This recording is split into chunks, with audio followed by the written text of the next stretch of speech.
AIMIM के राष्ट्रीय अध्यक्ष और लोकसभा से वरिष्ठ सांसद जनाब बैरिस्टर असदुद्दीन ओवैसी साहब के कारों के काफिले पर आज मेरठ उत्तर प्रदेश में हमला किया गया। वो जिस कार में सवार थे उस पर 4 से 5 गोलियां चलाई गई हैं, लेकिन बैरिस्टर असदुद्दीन ओवैसी साहब इस हमले से महफूज रहे। उसके बाद वो वहां से दिल्ली के लिए रवाना हुए। असदुद्दीन ओवैसी साहब की जानिब से बयान आया है और उन्होंने कहा है कि केंद्र सरकार और राज्य सरकार इसकी निष्पक्ष जांच कराए और इसके पीछे कौन है इस बात का वो पता चलाने के लिए केंद्र सरकार और राज्य सरकार से कह रहे हैं। जिन्होंने इस तरह की घटना और वारदात को अंजाम दिया है, ये लोग लोकतंत्र में विश्वास नहीं करते। लोकतंत्र इनके लिए मजबूरी है, हिंसा इनका असली मार्ग है।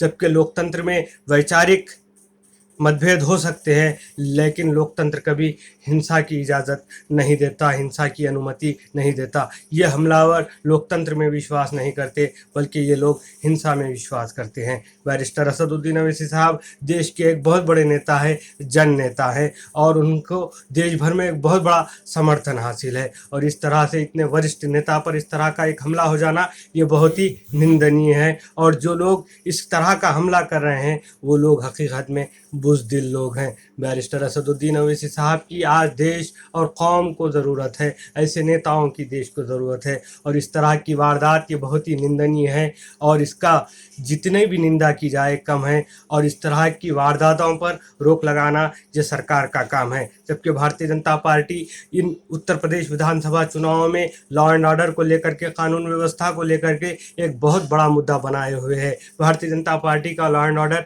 इन चुनावों में बहुत बड़ा मुद्दा है। वो कह रही है कि 5 सालों में भारतीय जनता पार्टी की सरकार ने लॉ एंड ऑर्डर को बहुत ज़्यादा दुरुस्त किया है। तो आज इस तरह का घटना का हो जाना ये बहुत ही निंदनीय है। और असदुद्दीन ओवैसी साहब जिस तरह अपनी बात को रखते हुए कह रहे हैं कि निष्पक्ष जांच होनी चाहिए, इस पूरे हमले की निष्पक्ष जांच होना बेहद ही ज़रूरी है।